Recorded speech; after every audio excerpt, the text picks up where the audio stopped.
The elevation code. The man who caught the early train. Discipline and habits.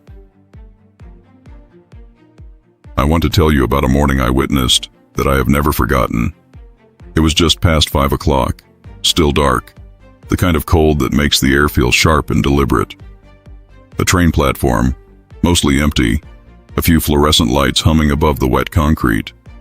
I watched a young man walk onto that platform, backpack on, coffee in hand, earphones around his neck.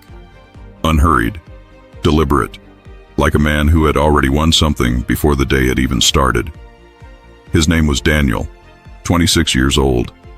Most people who knew Daniel thought he was too serious, too disciplined. They asked him, sometimes as a joke, sometimes not, why he pushed himself so hard, what he was trying to prove, who he was trying to impress.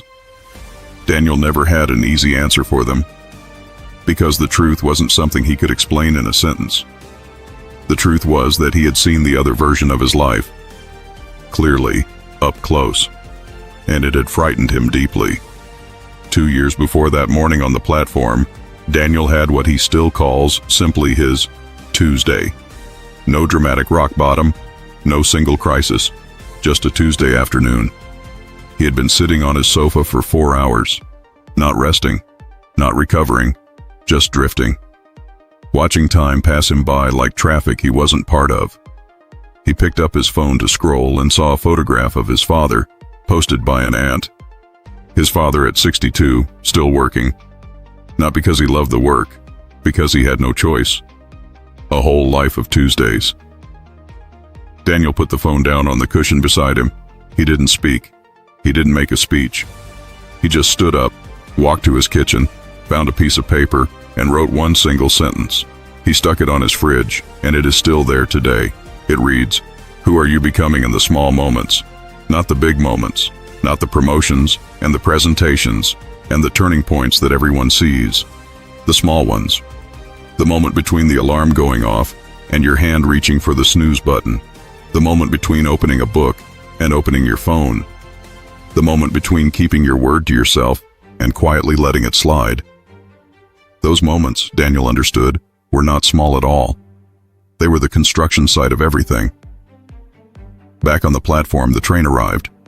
Daniel stepped on, and as the doors closed, I saw another figure arrive at the far end of the platform, breathless, bag swinging, just a few seconds too late. They stood and watched the train pull away, alone in the cold, not because life was unfair to them, but because of 10 minutes. One snooze. One small, invisible choice to stay comfortable just a little longer. Daniel never forgot that image either. I know, because he told me. He said he thinks about it every morning at 4:50 when the alarm goes off and the bed is warm and the day hasn't asked anything of him yet. He thinks about the person standing alone on the empty platform. Then he gets up. I tell you Daniel's story because the platform is real and the train comes every day. Today's code. Discipline is not punishment. It is the purest form of self-respect.